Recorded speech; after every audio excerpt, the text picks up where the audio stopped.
una porción posterior que tiene una corteza fina en la cual se va a insertar el tendón calcáneo y la aponeurosis plantar en la porción inferior del mismo. ¿Ok? Tiene una gran cantidad de articulaciones e inserciones de ligamentos y tendones, por esto es una estructura importante. ¿Ok? Como tal, esta es una imagen de la osteología de lo que es el calcáneo. Lo que vamos a ver en esta imagen principalmente va a ser que se va a componer de lo que son superficies articulares. Va a tener una superficie articular anterior, ¿ok? Esta superficie articular anterior se va a articular con lo que es el cuboide. Va a tener una superficie articular media, la cual va a estar conteniendo lo que es el sustentáculum, perdón, ¿ok? Y la parte posterior que va a estar articulada directamente con lo que es el astrágalo. Bueno, no sé si se ve el cursor. ¿Se ve un cursor? Sí, lo vemos. Sí. Bueno. Aproximadamente en esta región es la porción en la cual se va a estar insertando lo que es el calcáneo peroneo, ¿ok? Y esto también es importante recordarlo porque cuando veamos también el mecanismo de acción de estas fracturas, vamos a ver que este tendón puede quedar contenido en la misma fractura justamente por la localización que tiene, ¿ok?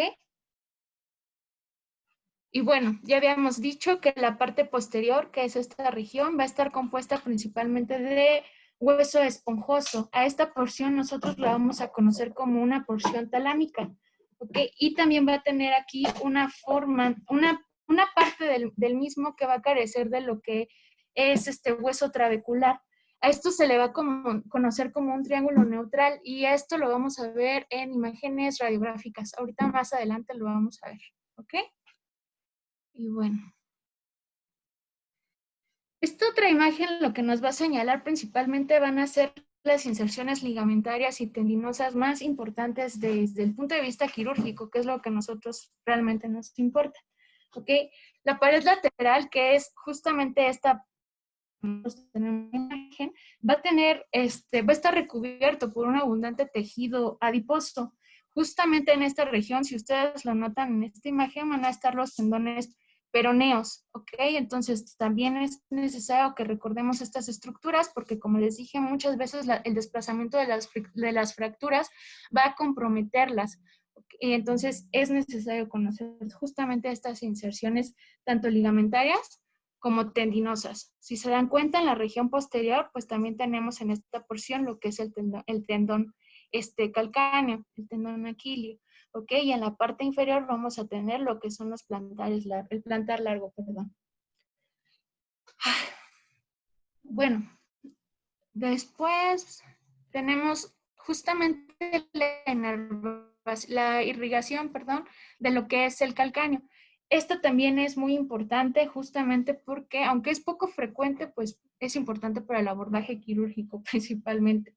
El calcáneo va a estar irrigado principalmente por ramas de lo que son la peronea. Esta va a contribuir principalmente a la lateral del calcáneo, ¿ok? Va a abrir ramas y estas ramas se le van a conocer como tal, como la calcánea externa, ¿ok? Entonces, esto sí es importante también recordarlo, sobre todo para el manejo quirúrgico, porque la mayoría de los abordajes los vamos a hacer de una manera lateral. ¿Ok? Entonces, ¿alguna duda aquí del repaso anatómico? Es un poco breve, pero bueno, creo que es de lo más importante. Igual, muchas cosas las vamos a ir viendo más adelante de acuerdo a las proyecciones radiográficas. Entonces, creo que aquí es muy importante, uno, recordar justamente que es la peronea la que va a irrigar la parte lateral de lo que es el calcáneo. ¿Ok? Creo que la dos es justamente las porciones, trabeculares de cómo se compone la osteología del mismo calcáneo, ¿ok? La epidemiología de la fractura es que va a representar este tipo de fractura, perdón, el 75% de las fracturas del tarso y aproximadamente es el 1 al 2% de todas las fracturas del cuerpo. De estas, del 60 al 75% van a ser fracturas intraarticulares y menos el 10% van a ser fracturas abiertas. ¿ok? Se van a presentar obviamente con mayor frecuencia en hombres y generalmente van a ser pues por mecanismos de gran energía, ¿ok? Se dice que hay dos picos de incidencia de este tipo de fracturas. Aquellas fracturas justamente con un alto mecanismo de acción y fracturas de bajo mecanismo de acción, ¿ok? Y esto es más frecuente en los viejitos, ¿ok? Tengo que dejar de decir. Ok. Bueno. Ay. Sí, perdón. Bueno, el mecanismo de lesión justamente de estas fracturas se va a deber, bueno, va a estar primero comprometido de acuerdo a la dirección justa de la carga, mejor dicho. La fractura va a depender de las cargas axiales que se van a ejercer sobre el mismo calcáneo. Entonces, la fractura como tal se va a desarrollar dependiendo de la dirección del mecanismo de fuerza, dos, de la calidad ósea que tenga el paciente, y la tercera va a ser la posición del pie cuando se desarrolla el mecanismo de lesión. ¿Ok? Entonces, las líneas de la fractura de calcáneo va a desarrollarse de acuerdo, bueno, va a desarrollar unas líneas de fractura primaria que van a correr por la faceta posterior de la articulación subtalar. Van a formar dos fragmentos, el fragmento superolateral y el fragmento superomedial. Este fragmento superomedial se conoce como un fragmento constante y este es el que va a contener el sustentáculum tali. Y este también se le llama fragmento constante porque es el que describen que no se va a desplazar y no se va a desplazar justamente por el ligamento talocalcáneo interóseo. Entonces, este es el punto de referencia para hacer la reducción de la fractura, ¿ok? Si continúa el mecanismo de lesión o la fuerza desencadenada sobre el mismo calcáneo, esto va a formar una línea de fractura secundaria y va a formar lo que es el fragmento talámico. Y esto pues ya puede desencadenar las fracturas tanto en lengüeta, depresión o con minutos. Esta es la imagen de lo aumentando. Como tal se va a ejercer en esta imagen una fuerza axial. ¿Ok? En la fuerza axial como tal, esta es la parte que contiene el sustentáculum tali. ¿Ok? Y este entonces va a ser el fragmento constante. ¿Ok? Si continúa la fuerza, si ustedes notan, este fragmento constante se va a hacer un desplazamiento a lo que es un valgo y posteriormente los contenidos laterales o el contenido posterior, la línea secundaria va a formar como tal, va a ser en varo, perdón, ¿ok? Y esto también es importante para realizar la reducción, ¿ok? Entonces, nuevamente, las líneas primarias van a estar formando como tal el fragmento constante. Si continúa la carga, la fuerza se va a desarrollar justamente una línea secundaria que va a ir en una dirección longitudinal hacia lo que es el mismo calcáneo y puede comprometer como tal el fragmento posterior. Si continúa el fragmento superolateral, si continúa la misma fuerza, pues se puede desencadenar hacia la parte posterior, desencadenando pues ya las fracturas, como dijimos, tanto de depresión, de acuerdo a la clasificación de Sexlo-Presti, o de lengüeta.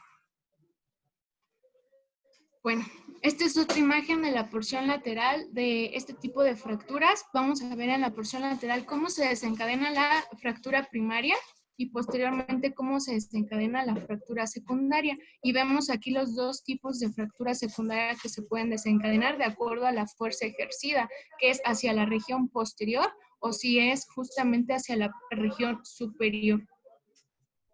¿Ok? Nuevamente, ¿cómo se clasifica el compromiso de este tipo de fracturas? Bueno, la presentación clínica pues es como la mayoría de los pacientes que tienen algún dato de fractura justamente en lo que son sus miembros pélvicos. Habitualmente pues van a tener dolor, limitación funcional, limitación para el apoyo de la extremidad, pero esto es muy importante, la región crea hematomas, una por la irrigación y otra es por la poca cobertura cutánea que tiene tanto en la región medial y el abundante tejido graso que tiene en la región lateral. Entonces, la formación de hematomas y de flictenas es algo muy característico en este tipo de fracturas, ¿ok? Y como ya lo había dicho previamente Solorio, y Santi, ok, es muy importante, pues aquí en el AO sí dice que hay que esperar por lo menos 14 días hasta que haya una resolución de las flictemas para tratar y realizar el abordaje quirúrgico.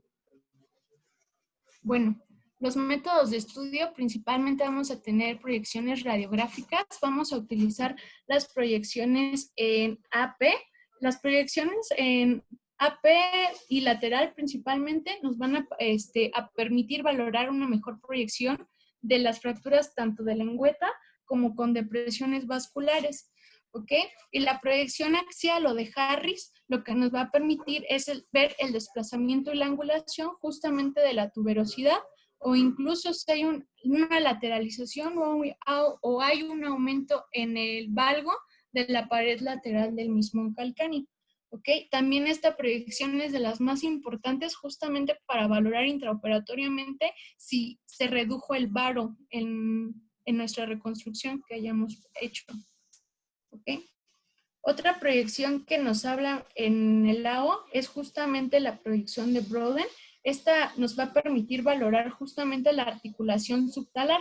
Esta articulación, bueno, este tipo de proyección radiográfica generalmente se tiene que tomar de acuerdo al AO en un ángulo de 30, 40 y 70 grados, justamente para valorar completamente este tipo de articulación. Recordemos que las fracturas con depresión justamente en esta región, la articulación subtalar, pues hay que valorarlas de esta manera también, junto con la lateral. ¿Ok? Y la TAC va a ser esencial para el diagnóstico y la planeación quirúrgica.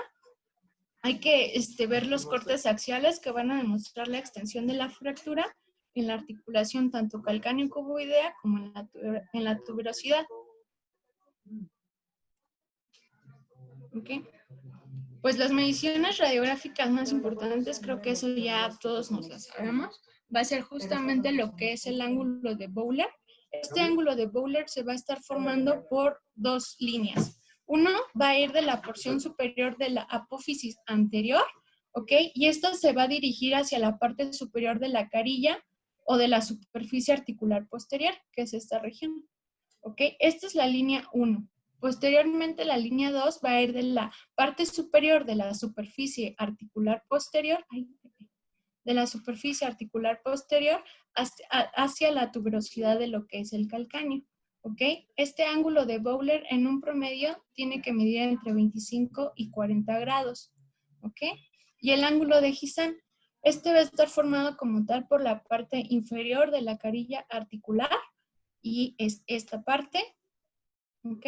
Es la carilla articular que está justamente formada en la zona posterior, ¿ok? De la apófisis anterior. Y tiene una angulación aproximada de 100 grados. Nuevamente vamos a ver cómo es el ángulo de Bowler y su medición de 25 a 40 grados. Ok, esta es una proyección lateral de lo que es el calcáneo y como ustedes pueden ver justamente en esta imagen, recuerdan que dijimos que era el triángulo neutral. ¿Recuerdan de qué era esto? Bueno, son las 9. Bueno, esta es la región trabecular, ¿ok? De lo que es el calcáneo. También es importante que en estas regiones de las superficies articulares de la porción superior, la cortical de la misma es muy corta, aproximadamente tiene un espesor de 4 milímetros. Y bueno, la clasificación se va a dividir en dos, lo que son fracturas extraarticulares que van a comprometer la apófisis anterior, la apófisis menor del calcáneo, la superficie posterior y el sustentáculum tali, y las intraarticulares que van a afectar principalmente a la articulación subastragalina y la articulación calcáneo-cuboidea.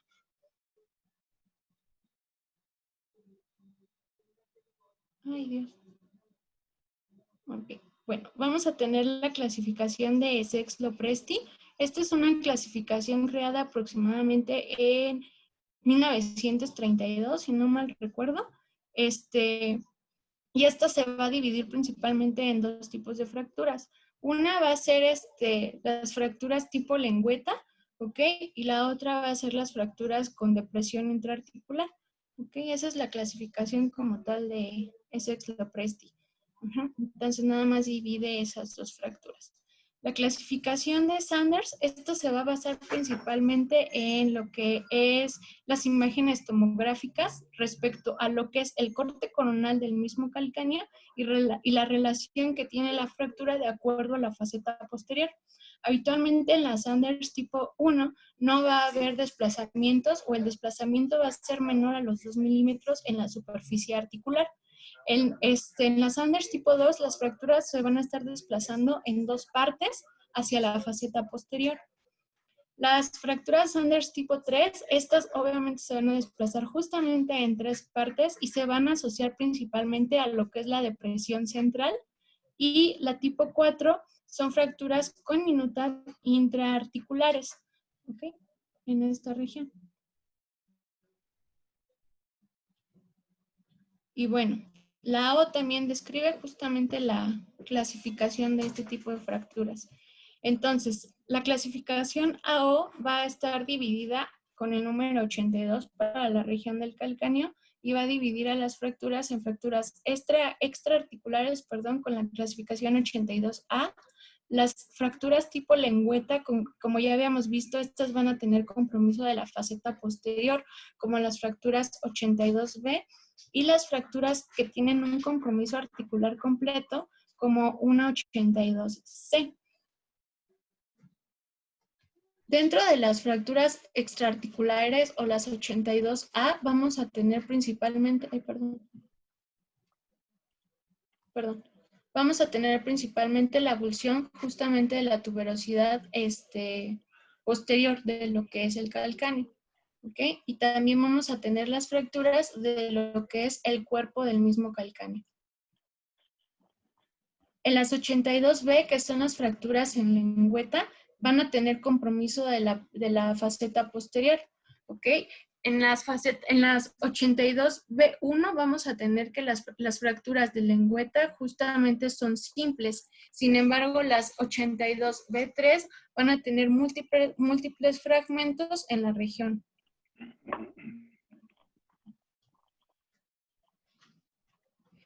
Y las 82C, que estas van a ser fracturas que tengan compromiso articular y dentro de estas vamos a tener a las Sanders 2, Sanders 3, Sanders 4, que como habíamos descrito previamente, las Sanders 2 van a ser las que tienen dos fragmentos desplazados hacia la faceta posterior, las Sanders 3, perdón, Sanders 3 que van a tener los tres fragmentos y las Sanders 4 que van a estar multifragmentadas con compromiso y depresión ya intraarticular.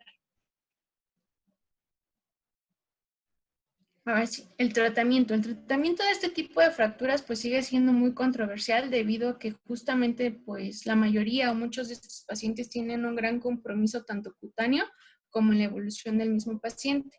Como tal, el manejo conservador también está indicado y las indicaciones es que como tal tiene que haber un mínimo involucro articular, un adecuado mantenimiento de la anatomía del talón y las contraindicaciones, obviamente, el manejo quirúrgico para efectuarse en estos pacientes, que dentro de ellos pues ya habíamos visto que mayores de 60 años, pacientes diabéticos con cardiopatías o con alguna enfermedad que contraindique el tratamiento quirúrgico, o en los pacientes fumadores también tienen un mal pronóstico. Por eso es valorable considerar el tratamiento conservador. ¿Ok? La indicación va a ser que tengan menos de 2 milímetros de desplazamiento en la superficie articular y que no tengan una mala alineación en varo o en valgo del medio pie, ¿ok?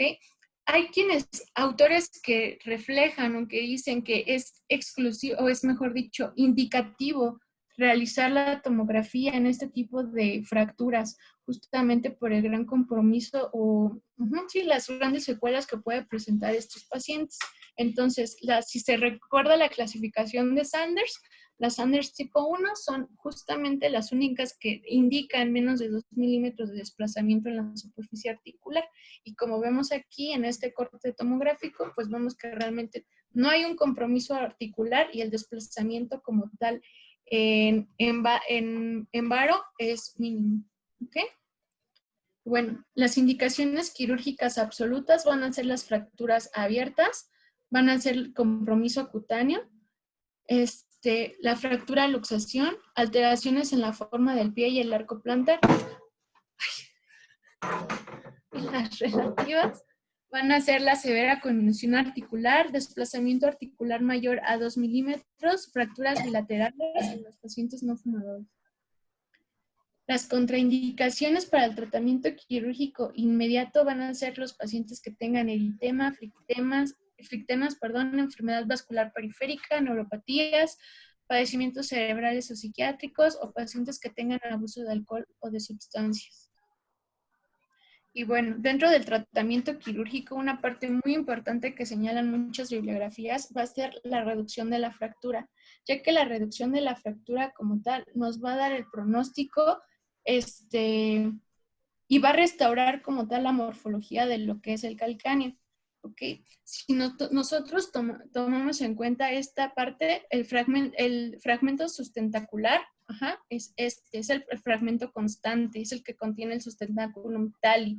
¿Ok? Entonces, como habíamos dicho, no se va a estar desplazando justamente por sus uniones ligamentarias.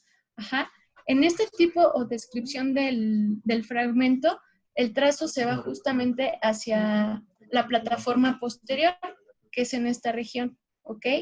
Si se dan cuenta, el trazo se abre y forma un fragmento lateral y una apertura de la pared lateral. Entonces, hay una secuencia descrita como tal para realizar la reducción. Se dice que hay que fijar con un chance lo que es el fragmento posterior. Este fragmento posterior al determinado fijo con un tornillo de chance nos va a permitir realizar una tracción del mismo para poder realizar una reducción. Posteriormente, vamos a tener que, con el desimpactador o con un elevador perióstico, va a pasar por la fractura y como tal tenemos que desimpactar y reducir los fragmentos de la tuberosidad respecto a lo que es el fragmento constante o el sustentacular, ¿ok? Posteriormente hay que realizar la reducción de lo que es el fragmento lateral y en esta región si notan con el mismo desimpactador o elevador perióstico, levantan lo que es el fragmento lateral y posteriormente lo fijan con la punta de lo que es la pared lateral para hacer la restauración. En esta imagen que vemos, esta es sacada de lo que es el AO, vemos que tiene una pérdida ósea importante justamente en la porción lateral de la fractura. Hay autores que señalan que es indicativo o necesario la colocación de injerto en este tipo de lesiones, pero hay autores que dicen que no es necesario. Entonces, pues esto yo creo que sería un tema discutible para ahorita la experiencia de los adscritos, para ver ellos qué opinan, si es necesario o no colocar como tal injerto óseo. Y bueno, hay otro proceso de reducción de este tipo de fracturas, que va a ser una reducción del proceso anterior, justamente de la articulación calcáneo-cuboidea, posteriormente la reducción del proceso anterior para el fragmento sustentacular, la reducción del fragmento de la tuberosidad hacia el fragmento sustentacular, reducción del fragmento articular lateral hacia la superficie articular posterior y el reemplazo de la pared lateral. ¿Ok? Y bueno, estos son algunos ejemplos de los manejos quirúrgicos que se pueden utilizar en este tipo de fracturas. En el mismo AO señala, el uso de la osteosíntesis va a depender directamente del tipo de fractura de la cual nosotros nos encontremos. E incluso el manejo quirúrgico, como acabamos de ver, no es totalmente o no es absoluto en todos los pacientes. Incluso podemos ver pacientes que tengan por ejemplo, en este tipo de lesión, tiene fractura conminuta en la región de la faceta posterior y se le coloca una mini placa. Pero ¿por qué se toma esta decisión quirúrgica? Justamente por la proyección de la tomografía y el desplazamiento, bueno, la gran conminución del mismo fragmento y el desplazamiento que tiene justamente en las regiones. También se pueden colocar en pequeñas porciones tornillos canulados. Estos son principalmente indicados en las fracturas de lengüeta, que son las que tienen compromiso de la faceta posterior. ¿Okay? Pero siempre hay que recordar que la pared lateral se tiene que fijar directamente hacia donde se encuentra el sustentáculo. Y bueno, dentro de los abordajes, como habíamos mencionado previamente, el que más utilizamos es el abordaje lateral extendido. Este abordaje es el más utilizado justamente para las fracturas intraarticulares, incluso aunque tengan desplazamiento articular. Esta incisión, como vemos en la imagen, se va a hacer directamente se va a hacer justamente lateral a lo que es el tendón calcáneo y en la porción medial de lo que es el peroné, ¿ok? Esto tiene que hacer un colgajo. Este colgajo tiene que ir directamente hacia lo que es el hueso, porque conforme se va formando este colgajo, que tiene que ser grueso, ahí mismo van a estar localizados lo que son los ligamentos tibiocalcáneos y el astragalocalcáneo, junto con los mismos tendones peroneos y el nervio sural. Entonces, que nosotros tomemos como tal el colgajo grueso va a ser la protección del mismo abordaje.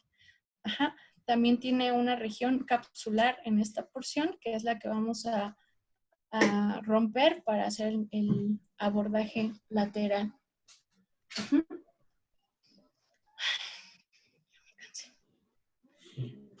Abordaje medial del calcáneo. Este va a estar usado principalmente en las fracturas de lo que es el sustentáculo, y las guías de referencia van a ser el malleolo medial y el navicular. Y la incisión va a seguir lo que es el paquete neurovascular, 2 centímetros por debajo de lo que es la punta del peroné y 2 centímetros por arriba de lo que es el cuboide.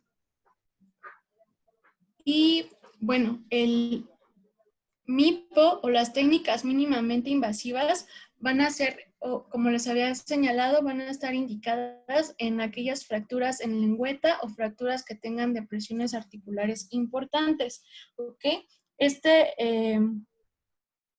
O cuando tengan una clasificación simple, también podemos utilizar abordajes mínimamente invasivos. Hay muchos abordajes del sinus tarsi, mínimamente invasivos de la región posterior del calcáneo, ¿ok? Que estas también, las regiones posteriores, si se dan cuenta de acuerdo al trazo de fractura, se indican en las que tienen compromiso de la faceta posterior. Bueno, las complicaciones de este tipo de fracturas tempranas van a ser una mala cicatrización de la herida, necrosis del borde de la herida o infección de tejidos. Y las tardías van a ser principalmente la no unión y la artritis prematura de la región subalar. ¿Okay? Bueno, ¿alguna duda de calcáneo? Creo que hablé muy rápido. ¿No? Sí. ¿Tienes duda? ¿Cuál es el plan? No sé, ¿alguien tiene dudas? Son muchos temas muy largos. No puede ser. ¿Por qué lloras? ¿Alguien dudas, preguntas? ¿Alguien preparó preguntas? Yo creo que al final, ¿no, Angie? Síguele. Voy. Espérenme, estoy tomando agua. Se está rehidratando. Bueno, vamos a ver ahora las fracturas del astrágalo. Dentro de las fracturas del astrágalo, vamos a tener que el astrágalo es un área vulnerable a las fracturas, y esto principalmente es por la composición anatómica que tiene. Va a estar compuesto por lo que es un cuerpo que va a tener una porción superior, que esta va a estar compuesta por la superficie articular troclear. ¿Okay? De hecho, si recordamos la clase, si no mal recuerdo, del día de ayer, el doctor Espíndola nos hablaba justamente de la porción troclear, y del involucro que tiene justamente en la articulación tibioperonea para justamente la posición neutra de lo que es nuestro tobillo. La porción medial y lateral, esto se va a articular con los malleolos tanto medial y lateral. La porción inferior del cuerpo va a estar compuesto por cartílago que va a formar la articulación subastragalina. El cuello, este va a ser el más propenso y vulnerable a las fracturas, ¿ok? Este va a estar rodeado por uniones ligamentarias, y forámenes vasculares. Y este desviado medialmente va a tener una angulación entre 15 y 20 grados en el adulto. La cabeza va a estar compuesto por las carillas articulares continuas para el escafoides, el ligamento calcáneo escafoides plantar, el sustentáculum tali y el ligamento deltoideo. ¿Ok?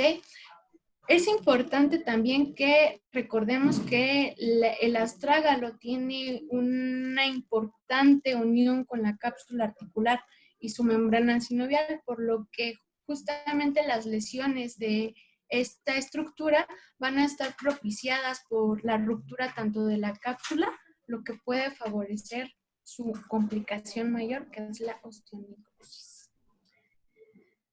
Ay, Diosito de Jesús. Bueno, no, doctor. Me está doliendo el doctor Díaz. Párenlo. Deténganlo.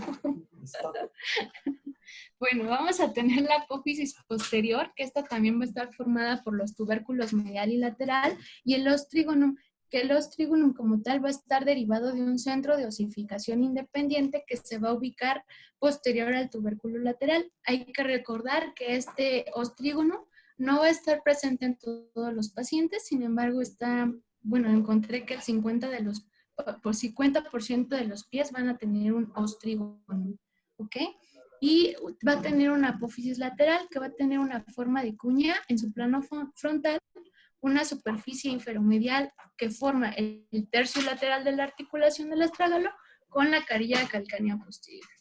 ¿Ok? Y bueno, esto es también una imagen de la osteología de lo que es el astrágalo. ¿Ok? Y como habíamos mencionado previamente, la parte del cuello es justamente la que es más propensa a las fracturas. Y bueno, va a haber un seno va a haber un seno astragalino. El seno astragalino va a estar formado por lo que es la arteria tibial anterior, la posterior y las arterias perforantes del peroné. ¿Ok? Entonces, hemos visto que la necrosis es la complicación más frecuente en este tipo de fracturas. Al igual que la cadera, la irrigación de esta estructura es principalmente, como habíamos visto en la diapositiva previa, por el seno astragalino, compuesto por lo que es el tibial anterior, pues posterior y las perforantes, ¿ok? Pero justamente estas hacen un anillo en la altura de lo que es el cuello, lo que va a favorecer como tal la necrosis de esta región. Y bueno, el mecanismo de lesión como tal va a ser la hiperdorsiflexión del pie sobre la pierna. ¿Ok? Va a haber una ruptura de los ligamentos capsulares posteriores de la articulación subastragalina.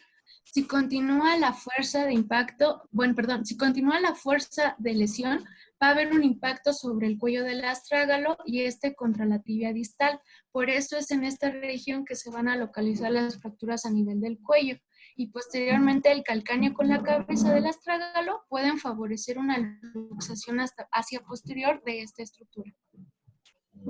Y bueno, la clasificación AO va a hablar principalmente de las fracturas localizadas a nivel de lo que es el cuerpo, el cuello y la cabeza. Ajá. Las fracturas del cuerpo van a estar caracterizadas principalmente por avulsiones en las regiones de la inserción ligamentaria, ¿ok? Fracturas parciales de la porción articular, pero que involucran el cuerpo, y las fracturas que son completamente articulares, ¿ok? Después vamos a tener fracturas avulsiones, como habíamos visto en las inserciones tendinosas, en el proceso lateral del astrágalo y en el proceso posterior del mismo astrágalo. Vamos a tener también fracturas osteocondrales, fracturas simples que van a tener un involucro articular, y fracturas multifragmentadas que van a tener también cierto compromiso articular del astrágalo. Y las fracturas simples, ¿ok? Pero que van a tener un compromiso articular completo o que van a estar multifragmentadas con compromiso articular completo, ¿ok? Como habíamos visto, las más frecuentes o propensas van a ser las fracturas del cuello, que van a estar basadas en la clasificación de Hawkins, ¿ok?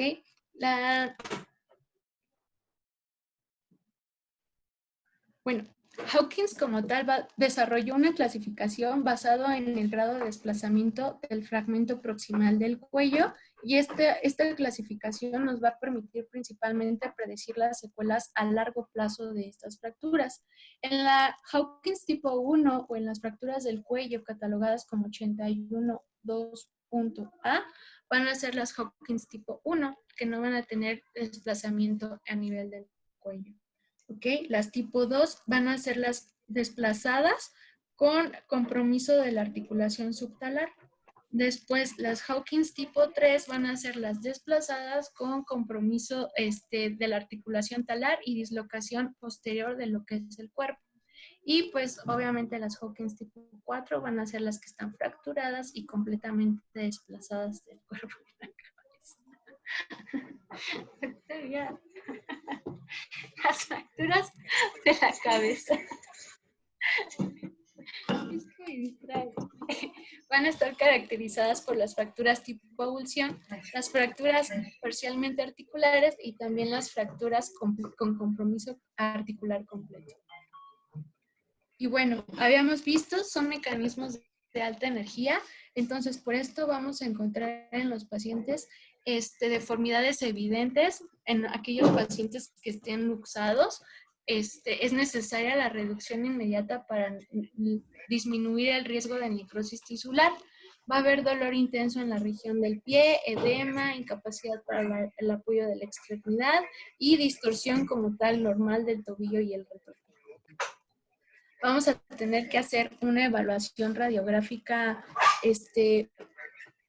para demostrar la fractura y el grado de desplazamiento de la misma. Igual hay que pedir radiografías en AP y lateral, oblicuas, justamente para valorar cómo está el astrágalo respecto a la articulación tibioperonea. Hay que valorar cómo está la región del cuello y sobre todo de la carilla en su articulación subastragalina. Y hay una proyección que se llama proyección de Canalé, que esta proyección se va a lograr con un tobillo anequino máximo y una pronación de 15 grados. Y el tubo de rayos va a estar posicionado a 75 grados. Es esta proyección. Okay. Bueno, el tratamiento quirúrgico, cuando no hay fractura y hay una luxación, habíamos visto, es la reducción inmediata de la región del astrágalo. Eso ahorita lo vamos a ver también más adelante. Pero como tal, la fijación de este tipo de fracturas se puede llevar a cabo con tornillos canulados, o con, bueno, eso te lo... Perdón, adelante. Me emocioné. Bueno, los métodos diagnósticos también tienen que ser la tomografía por ser una fractura con un involucro articular importante y la resonancia magnética. Este no es un método de estudio que se utiliza de inicio, sin embargo se debe de valorar a las 4 o 6 semanas cuando el paciente continúa o persiste con dolor y esto es únicamente necesario para valorar si el paciente ha desencadenado necrosis en la mismo, en el astrágalo. Y bueno, el tratamiento de las fracturas no desplazadas, es cuando no hay una fractura en el cuello, bueno, o cuando hay una fractura en el cuello, pero no hay desplazamiento del mismo y todas las fracturas tienen que estar alineadas. Primero hay que descartar la existencia de otras lesiones que se pueden desencadenar o originar por mecanismos de alta energía. Si descartamos este tipo de lesiones y no hay desplazamiento en las fracturas del cuello, se puede como tal colocar una bota corta con el pie en equino, manteniéndolo a unos 20 grados en equino y manteniéndolo por 3 meses. Se tiene que iniciar una descarga del mismo paciente y una valoración radiográfica a las 2, 4 y 6 semanas habitualmente. Y como habíamos visto, este tipo de fracturas se van a tratar principalmente o con reducción con clavillos, con tornillos percutáneos. Esto pues queda obviamente a decisión del médico, la experiencia que tenga con la colocación de estos implantes. ¿Ok? Van a tener 2 abordajes, principalmente el anterolateral y el anteromedial, pero cualquiera de estos 2 abordajes hay que tener en cuenta que hay que proteger al tendón tibial anterior, la arteria dorsal del pie y la arteria tibial posterior. Y bueno, habíamos visto que la necrosis avascular se va a presentar en muchos pacientes. Realmente no recuerdo ahorita con qué porcentaje se presenta, pero si no mal recuerdo, era aproximadamente el 40% de los pacientes que desarrollaban necrosis avascular, y esto se puede apreciar a partir de la 6ª a la 8ª semana. Y bueno, para este tipo de complicaciones ya podemos emplear tratamientos como la talectomía, la artrodesis plantar, la artrodesis tibiotalar o la artrodesis tibiocalcánea. Bueno, las fracturas del cuerpo, estas van a corresponder al 20% de las fracturas del astrágalo, y el tipo de fracturas, este tipo de fracturas, van a desarrollar el 25% de necrosis avascular. Estas se pueden clasificar en lesiones por compresión, cizallamiento, fracturas que involucran el proceso anterior o fracturas que involucran el proceso lateral. De igual manera, la técnica quirúrgica es la reducción con un ganchillo y la colocación de principalmente tornillos canulados. Y las fracturas de la cabeza, que las fracturas de la cabeza van a representar el 2.6 de las fracturas del astrágalo. Estas tienden a ser lesiones intraarticulares, se van a estar asociando a la subluxación o la luxación del astrágalo, y de las fracturas son las que tienen menos riesgo de presentar necrosis avascular.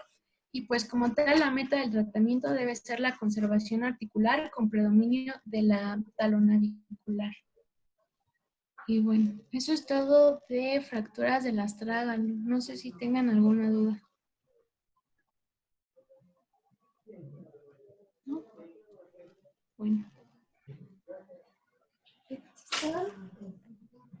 Sí, pero no manches. Ya son las 9:30. Falta calcáneo. No, ya di calcáneo. Ya este es el último tema, ¿no? Sí, ya, oiga, se pasó de lanza. Yo creo que no. Ya vamos al tiempo. Son temas de Bueno, R1. la luxación subastragalina va a ser la luxación simultánea de las articulaciones distales del astrágalo en las articulaciones astrágalo-calcáneo y la astrágalo-escafoidea. Ay, Dios. Bueno, el mecanismo de lesión va a ser la inversión del pie, que va a causar una luxación subastragalina medial, y la eversión, que va a causar la luxación subastragalina lateral. Esta se va a deber a que la resistencia del ligamento calcáneo-escafoideo va a romper las fuerzas de los ligamentos astrágalo-escafoideo y el calcáneo-astragalino, que estos ligamentos son los más débiles, y esto va a favorecer el desplazamiento del calcáneo, el escafoides y los huesos distales del pie.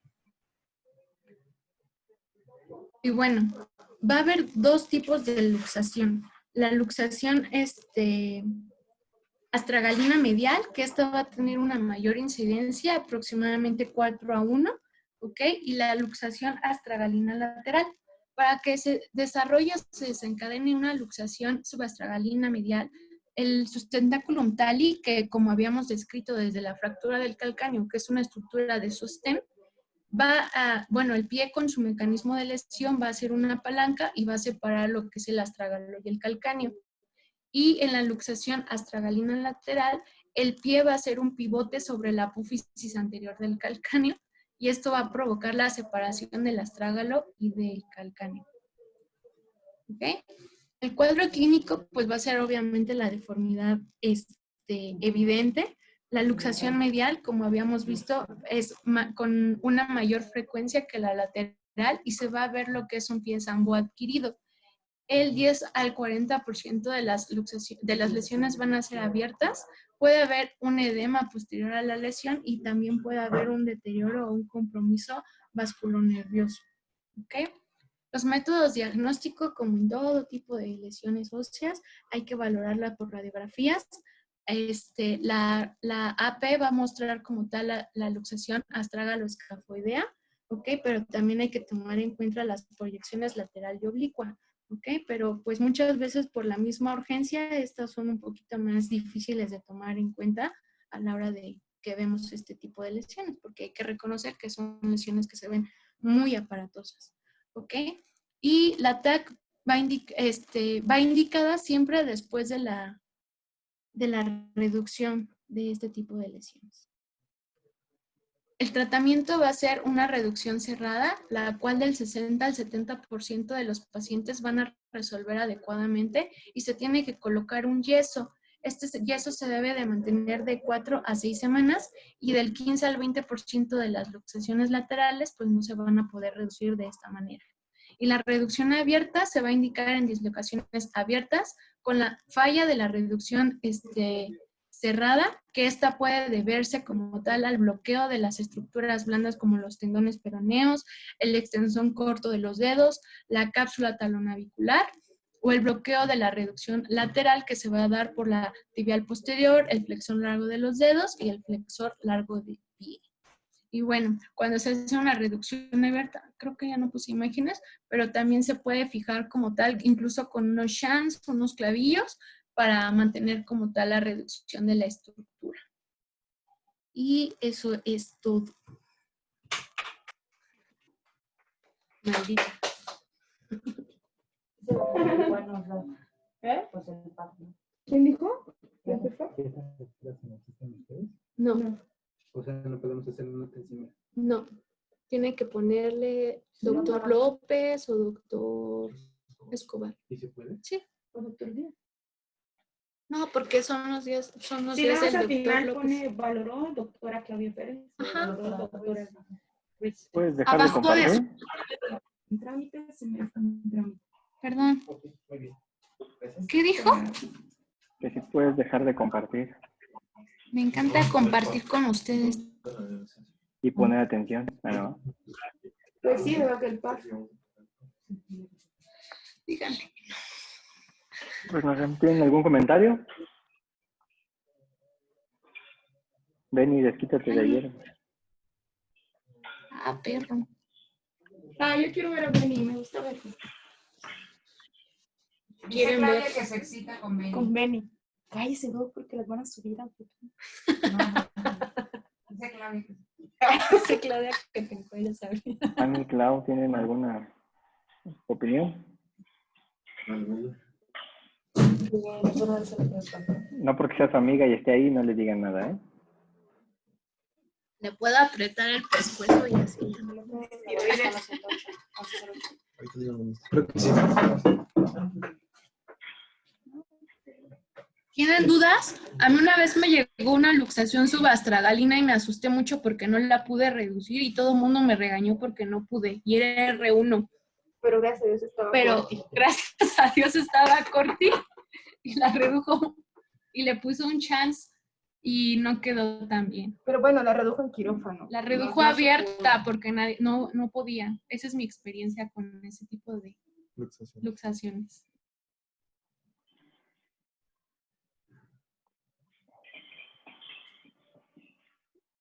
No sé, es extraño, yo Hola, buenas nunca he noches. abierto Nada más una. para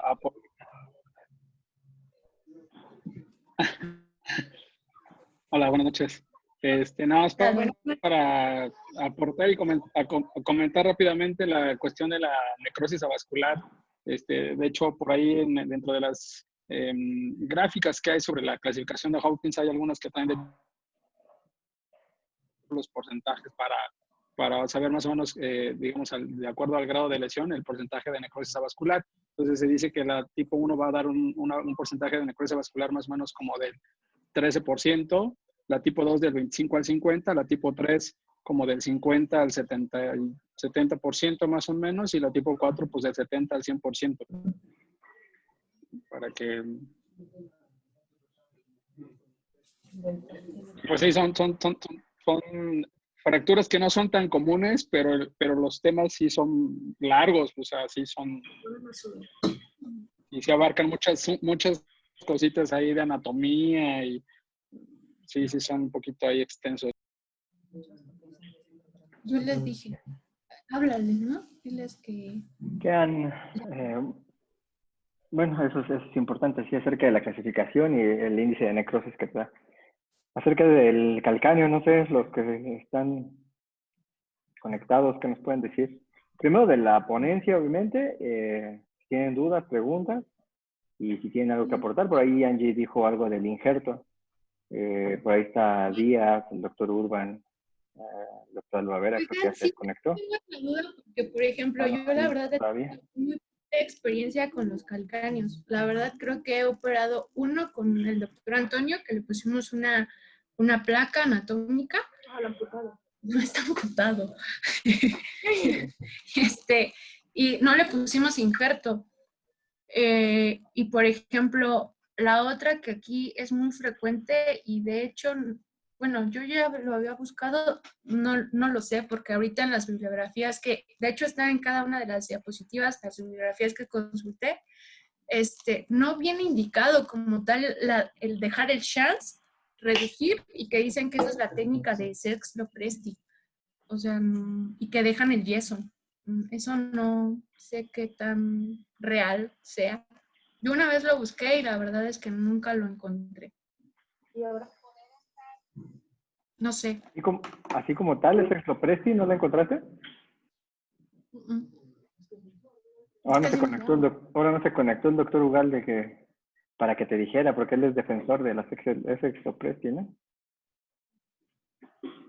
Ni idea, la verdad. Pero bueno, no sé, de los demás, ¿tienen algún comentario o algo? ¿No? Bueno, Sí, te escuchamos, Alberto. perdón, pensé que no. Nada más, digo, a lo mejor muy básico, hacer énfasis, sobre todo para los residentes de los primeros años, la necesidad siempre de que cuando tengan alguna lesión de estas, a todos siempre buscarles intencionadamente una lesión por el mecanismo de acción que tiene, que es axial. Siempre buscar una lesión en la columna, ¿no? Por la transferencia de las energías. Sobre todo hacer énfasis, ¿no? Porque siempre de repente se les llega a ir.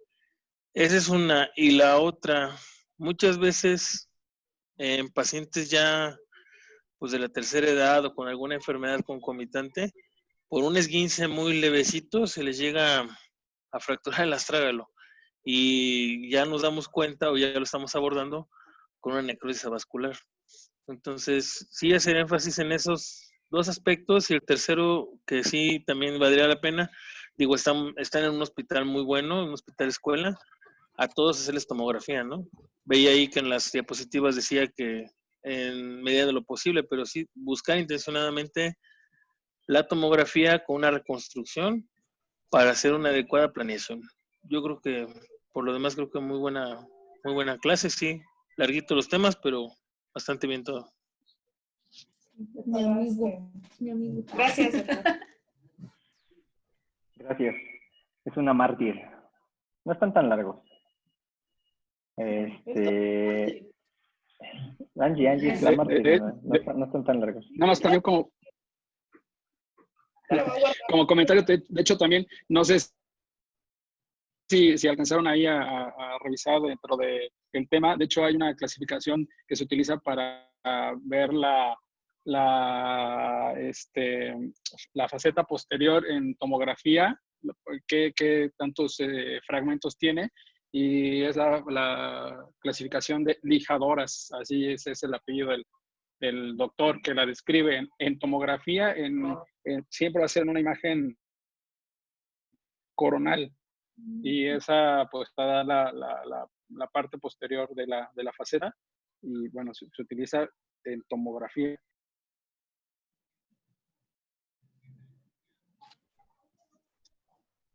Lijadora, ¿verdad? Lijadoras. Lijadora. Ese es su apellido. Sí, es un apellido no tan Bien cagado. así, pues, pero así es el apellido, lijadoras. Pero sí son temas que siento que tienen mucho detalle en cuestión de, por ejemplo, de radiografía y todo esto. Bueno, creo que pues, sí son cosas que se deben comentar, pero por ejemplo, en la cuestión de las fracturas que puedes tratar de manera conservadora, bueno, pues igual ver cuáles serían las indicaciones, por ejemplo, de repente ustedes que están ahí en el hospital y eso, pues ver si puedes tratarlo de manera conservadora, cuáles son las indicaciones, en el sentido de cuánto tiene que medir tu ángulo de Böhler, cuánto tiene que tener de las otras clasificaciones, si es una extraarticular, el desplazamiento, o sea, todas estas cosillas, ya, que son más ahí un poquito ahí extensos por esa situación, pero creo que se mencionó lo más importante y nada más también tener cuidado porque sí efectivamente en algunos pacientes con algunos esguinces pues puede haber fracturas de la faceta lateral y pues lo damos porque pues es un esguince y a lo mejor si le haces unas buenas radiografías pues sí pudieras darte cuenta de que viene fracturado de esa zona, entonces pues es buscarles ahí a los pacientes ciertos datos, pero Gracias. No encontré la clasificación. Bueno, yo te preguntaría, Angie, ¿qué opinas acerca de qué abordaje para las reducciones de astrágalo has visto? ¿Te gustan más? ¿Qué opinas de las osteotomías a los maleolos para reducir este tipo de lesiones? Bueno, pues yo la verdad nunca he visto, le repito, creo que la única vez que vi una luxación subastralina fue en mi R1 y todo el mundo me regañó porque no la supe manejar. Pues yo creo que debería de ser un abordaje lateral, ¿no? El anterolateral. Tienes menos compromiso. Bueno, aunque cualquiera de los dos abordajes están muy cerca de cualquiera de las estructuras del tibial o de la arteria dorsal, de este tipo de estructuras, con cualquiera de los dos abordajes. De hecho, en la misma imagen que vimos, veíamos que están justamente en medio de los dos. Pero yo pienso que yo me iría por un lateral. En la región medial siempre hay más compromiso neurovascular, creo yo. No sé, desconozco. Y de lo de la osteotomía también está indicado, pero la realidad no lo leí mucho porque sí decía que tienen algún grado de secuela los pacientes con predominio a la dorsiflexión del pie, la posición neutra. Eso es lo que alcancé a entender un poco en los textos que venían descrito este tipo de manejos quirúrgicos. No sé si alguien más haya leído algo. Bueno, yo sí te exigiría a lo mejor un poco más. Primero, porque ya eres R4. Segundo, yo creo que es una buena presentación, ¿no? No deja de ser buena presentación tu ponencia. Sin embargo, yo creo que es buena presentación todavía como para R2, R3 y R4, que se supone que ustedes son quirúrgicos. Yo te exigiría un plus, que sería lo quirúrgico como tal. Sí, mencionaste de algunas cosas, yo creo que incompletas, porque, por ejemplo, en las reducciones abiertas para las fracturas de astrágalo, cuando dejan de hacer las percutáneas, porque habéis visto que muchos tratan de hacer las percutáneas, pues siempre se hacen las osteotomías y de preferencia el maleolo medial. Es menos el riesgo y dejas la irrigación del deltoideo y puedes reducir de una mejor manera. Y con eso ves todo el cuello. Tú haces la osteotomía del maleolo medial y vas a ver todo el cuello del astrágalo, que es la zona principal de las fracturas del astrágalo. Esa es como mi recomendación. Igual yo, no sé, yo pediría o te hubiese sugerido que metieras, hay videos, hay por ahí en NAO del abordaje o va a dar seguimiento del abordaje, al igual que Rogu también y Campbell también mencionan cómo abordar este tipo de lesiones. No sé, eso es lo único que yo te diría. ¿Tornillos canulados? Sí, pero a lo mejor un poquito más en ese aspecto. Porque muchos, o los astrágalos que yo he visto que llegan, pues sí, sus canulados, pero no, a veces no les quedan tan anatómicos, con reducciones cerradas, o no les hacen, no ven más allá de tratarlos de medio de reducir ahí. Bueno, eso es algo que yo he visto. Perdón que lo interrumpa, yo creo que en las fracturas de calcáneo, yo la verdad desconocía la importancia en la reducción de las fracturas y sobre todo que tuvieran una secuencia. Creo que eso nunca lo había repasado. Y la otra es que yo creo que nunca no habíamos tenido tanta insistencia en tomar las proyecciones axiales. Y creo que eso es algo importante porque muchos artículos señalan que la proyección axial es muy importante para valorar justamente cómo va la reducción, ya que una mala reducción cuando se encuentra muy en varo, sobre todo los que son los fragmentos laterales, se pierde la reducción, se pierde el uso de la osteosíntesis. Entonces creo que sí es importante que empecemos, mejor dicho, a tomar este tipo de proyecciones cuando hagamos las reducciones del calcáneo. Bueno, no creo. Bueno, lo que te había comentado era del astrágalo. En cuestión del calcáneo, igual yo creo que estuvo bien. Exactamente, mencionaste acerca de las secuencias de la reducción. Eso está bien. También cuando yo era residente no lo vi, revisé el tema y nunca lo vi.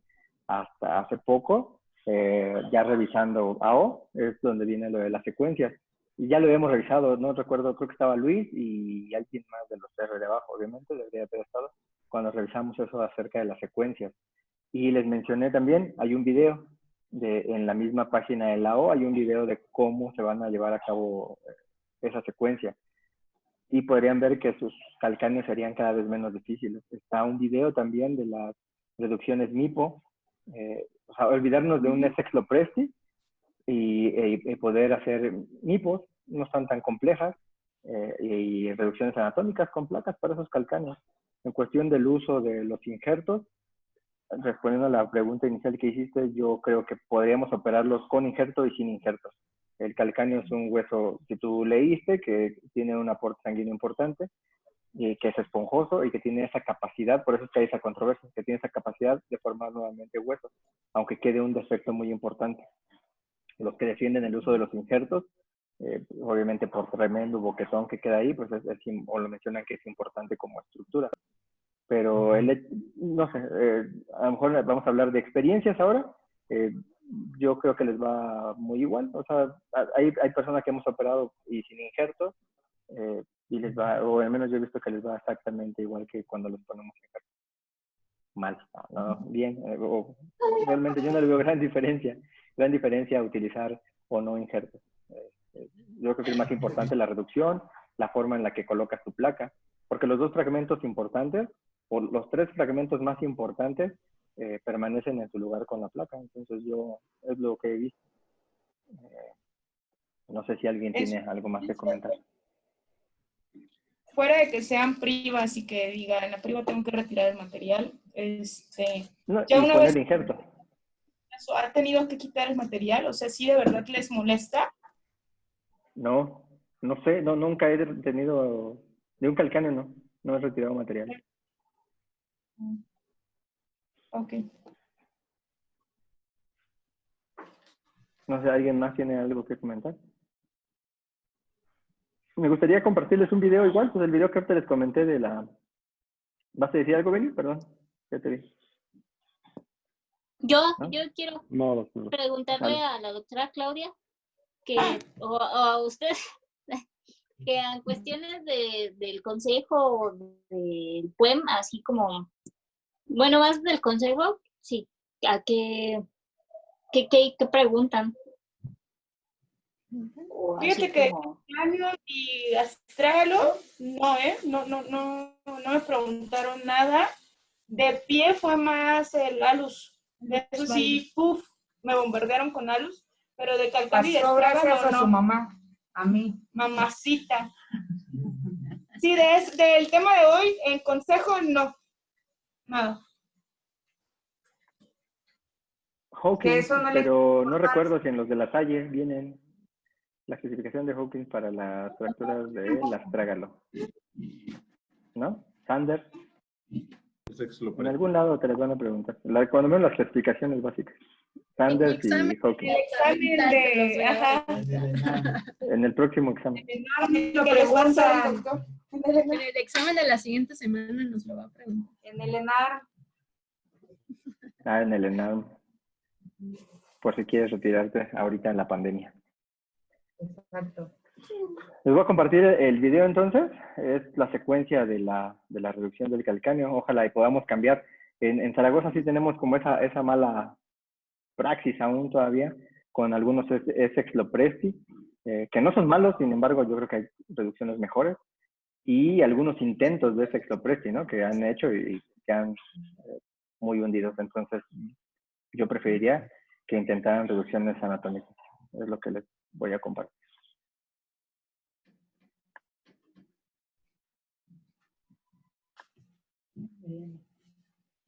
Mariana, ahí es donde Mariana. ¿Ahí ven? Sí. Sí. Obviamente el abordaje, como lo mencionó Angie, a lo mejor te faltó mencionar tus referencias. Ahí están las referencias. Sí, la base del quinto, lateral al calcáneo. Todo en un Fíjate solo bloque. que yo me estaba animando a meterlas por el abordaje talar, y creo que les va mejor. Expones menos, desprestigias menos, y es como la parte inicial como de la mínima invasión. Digo, sí se abre, se diseca, pero la ventaja es que tienes una visión muy buena de la articulación. ¿No tiene un video de ese? No, pero la verdad es que yo me empecé a animar a raíz de que vi un webinar de LAO de fracturas de calcáneo. Y a partir de ahí lo estudié y me animé, y ya lo hice 2, 3 veces con los pacientes, y en realidad disecas menos, el paciente le va mejor, sufre menos tienes menos riesgo de la necrosis cutánea. Abordaje alar menciona, ¿no? No, el subtalar. Subtalar. Perdón, ahorita checamos esta parte. Este es el último fragmento. No sé si alcanzan a ver ahí mi cursor. Este es el último fragmento que mencionan que se coloca. Entonces, una vez retirando este fragmento, podemos ver la articulación, que es lo que ahorita mencionaba Álvaro. Vemos la articulación astrágalo-calcánea, y esta es la zona que está rotada. Con esta zona podríamos regresarlo a su lugar, obviamente con un esperio, algo que nos ayude a regresarlo a su sitio, y aquí es donde va a empezar la fijación. Y ahorita checamos esa parte de los mediales, a lo que yo puedo ver o lo que yo he visto con los abordajes. También lo he hecho. Y la verdad es que ninguno de los dos, por fortuna, se me han cruzado, pero sí encuentro diferencias entre los dos. Ahorita vamos a terminar de verlo.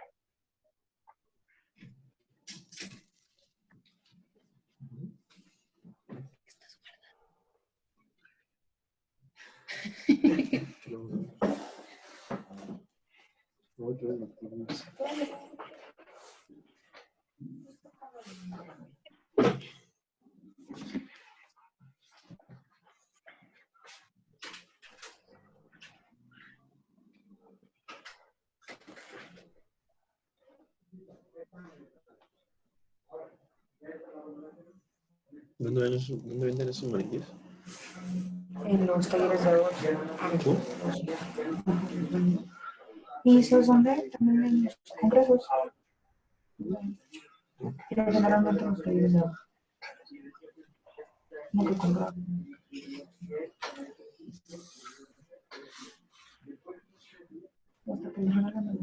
Aquí, a ver, no sé, al menos de lo que igual opines, es donde yo le veo la diferencia entre los abordajes. Porque este fragmento no lo ves del otro lado. Y este fragmento no es constante. El otro, el que mencionaba Angie, está en la zona medial y sí es constante, ese siempre lo vas a ver. Este es el que no es constante. Este se va a desplazar, incluso aquí lo está reduciendo. Yo es la única diferencia que le veo. No nos deja ver estos dos fragmentos, tanto este como el último en reducir el quinto fragmento que le menciona, no los vemos. Es una de las diferencias, además del sustentáculum que te da hacia medial, sale el hueso como tal hacia la zona medial, y el doblar ahí la placa o el adosar ahí la placa es muy difícil. Además de que en la zona por abajo del sustentáculo pasa el nervio, justo ahí da la vuelta el nervio y podemos dejar con ese tipo de secuelas. De hecho, no sé, cuando pones el tornillo que tú mencionabas, Angie, transverso, para unir los dos fragmentos principales, es lo que te menciona, que tengas cuidado porque hay, justo en esa zona, del otro lado, en la zona medial, pasa el nervio. No sé, es lo único que yo le podría encontrar de diferencia. En cuanto a la necrosis, pues yo creo que es mucho también cómo tratemos los tejidos. No he visto que, o no he tenido la mala fortuna de que se vayan a necrosar. No sé, tú cómo veas, si estos fragmentos los llegas a ver. Insisto, cuando los fragmentos pueden ser grandes, que no esté total multifragmentada la fractura calcánea, probablemente sí, ¿no? Probablemente desde la zona medial. Pero si tienes los 5 fragmentos, yo creo que no. A eso iba, que a veces nada más es fracturas un poquito más simples, no tan complejas, y más para empezar, ¿no? Para empezar a hacerlas tienes que irlo haciendo siempre bajo visión radio, bueno, con tu fluoroscopio y pues con una gran ayuda. Aquí el problema muchas veces pues es la manipulación de los tejidos, pero pues en este tipo de fracturas pues no hay de otra, hay que abrirlo de esa manera, un lateral directo.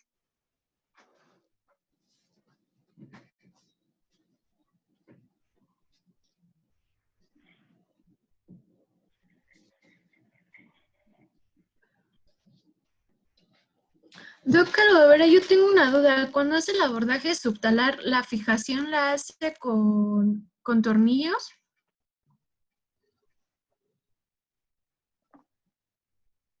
¿Es la subtalar o la del seno del tarso? Así se le conoce. Tú la mencionaste, de hecho.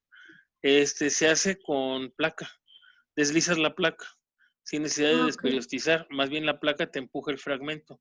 Por eso lo que comentábamos con Antonio, que debe ser una fractura más o menos de unos tres fragmentos grandes, porque en realidad la que te hace de reducción indirecta es la placa. Pero tienes que deslizarla a partir desde tu incisión. En ocasiones sí les tienes que hacer unas pequeñas incisiones percutáneas, con cuidado, obviamente, cuidando la estructura anatómica, para por ahí pasarle los tornillitos. No alcanzas con esa incisión a meterle todos los tornillos. Ok. Gracias, Doc.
Qué bonito.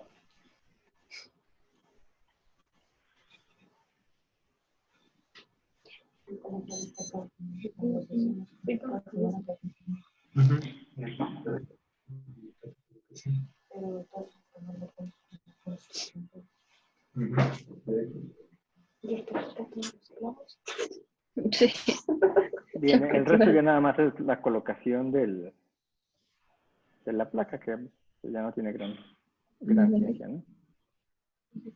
A la hora de que nos ahí. Muchos ojos cerrados, una mano amarrada. Para empezar, así cuando levantas luego los colgajos, ¿has visto? Los que tienen como la, dirían, piel de indio. Ahí no se pueden ni levantar. Los fragmentitos están todos estallados y todos deshechos, ¿no? Bien, estuviera bien que tuvieran esa consistencia. Pero bueno, pues nos da una mejor idea. Nos da una mejor idea de cómo poder reducir mejor nuestras fracturas, cómo poder ver la zona articular. Entonces eso es lo que yo les podría compartir de lo que he hecho, he visto, he revisado. No sé, doctor Díaz, que ya te volviste a conectar por ahí. ¿Tienes algún comentario? Creo que apenas está conectado. Ah, no. Tocaba coordinar la clase, maldito.